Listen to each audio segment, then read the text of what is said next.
Hello guys, welcome to my channel. If this is your first time here, please consider subscribing and click the bell notification so that you will be notified each time I upload a new video. Thank you. A lot of things are going on in the world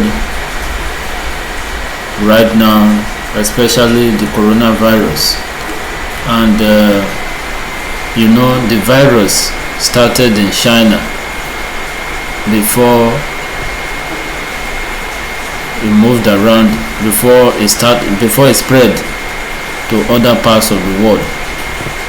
As it is now, the United States is the country worst affected. We don't know the real figures of infected people or the real number of deaths in China. That country, they are very secretive. You won't know, you can't know the real number, the true state of things over there, because their government is very strict. There is no freedom of press over there in China, so we can't really tell. What we know for now is that US has the highest number of cases. It should be more than 80,000 people have been killed by the virus.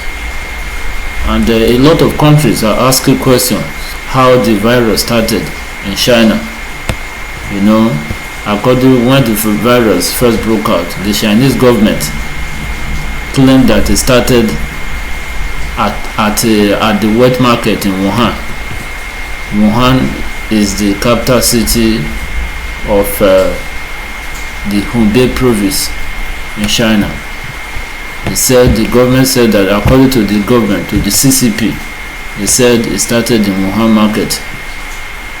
But there has been according to US officials and even Donald Trump, they have been saying that the virus may have started at Wuhan Institute of Virology.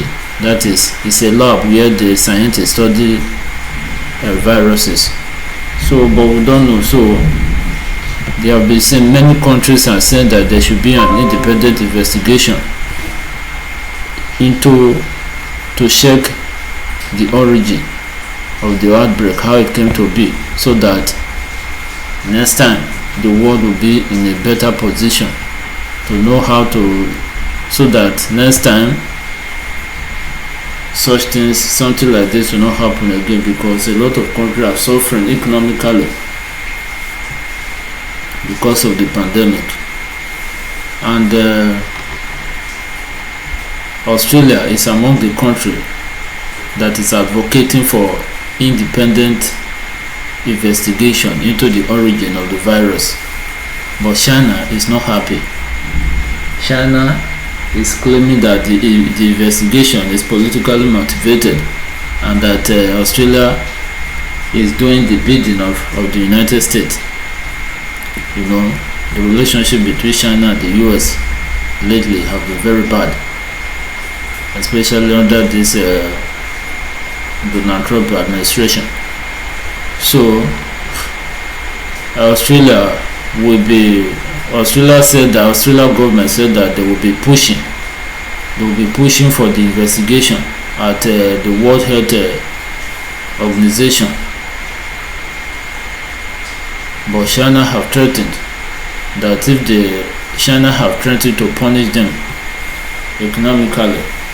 So let's read according to this website. This news website belongs to China, and we can see what they are writing here. It has to do with what I'm talking about. It says potential tariff, not punishment, but wake-up call to Australia. That is, the Chinese government is saying that they will be putting tariff on any Australian product coming into China. That is, if you check the trade relationship between China and Australia, China has a deficit balance of payment, has a trade deficit with Australia. That is, they buy more from Australia than they sell to Australia. So they are saying that they are trying to boycott Australia goods and services. So, and that is going to impact Australia negatively. But Australia is not bound down to pressure or economic coercion from China. They are insisting, their Prime Minister Scott Morrison insisting that it is rational for countries to know how the virus started and that they will not bow to economic coercion. So let's just read what they wrote here. You know that China, they are very good with propaganda. So we are not expected to believe everything we read online, even these days, especially in US. You have to, if you are reading any news, you have to be careful because it is filled with fake news. See, the relationship between China and Australia has been strained in recent years due to the latter's unfriendly action against the former, including but not limited to blocking Chinese takeovers of Australian businesses, banning Huawei's 5G network from entering its market on national security grounds, and the white paper urging an alliance with the US to contain China. To make things worse, Australia's recent attempt to appeal for the support of the US, Germany and France of a so-called independent inquiry into the origin and spread of the COVID-19 outbreak has exacerbated the tensions between the two countries, casting a shadow over the bilateral trade that is crucial to Australia's economy. You see, against such a backdrop, growing concern over potential retaliatory measures from China seems totally justified given Australia's heavy economic reliance on China.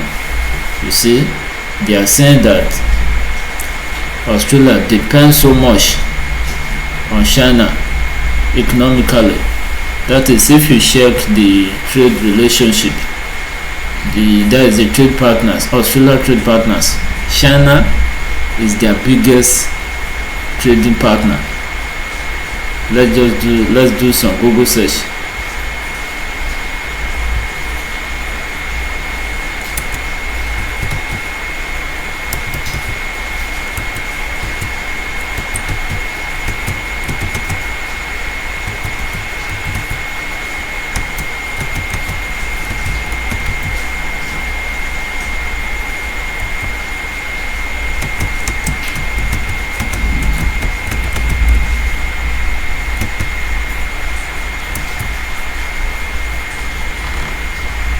So I hope you can see clearly.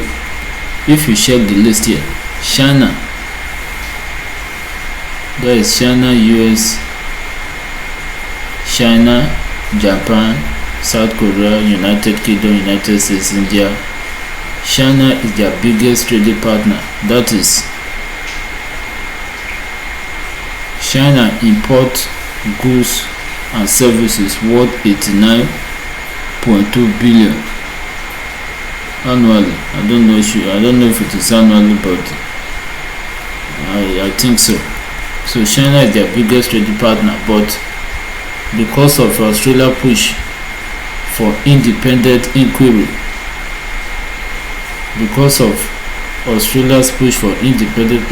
into the origin of the virus, China is now threatening them that if they don't back off, they will stop buying from them.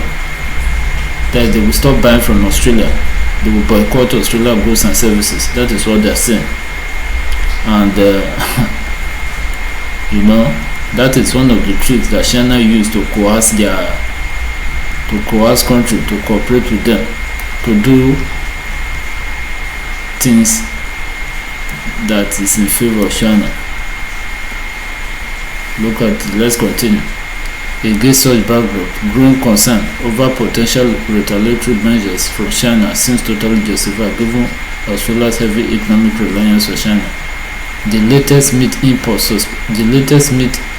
suspension and the possible imposition of major tariffs on Australia's barley export don't necessarily represent China's economic punishment for Australia, though they may serve as a wake-up call for Australia to reflect on its economic links with China.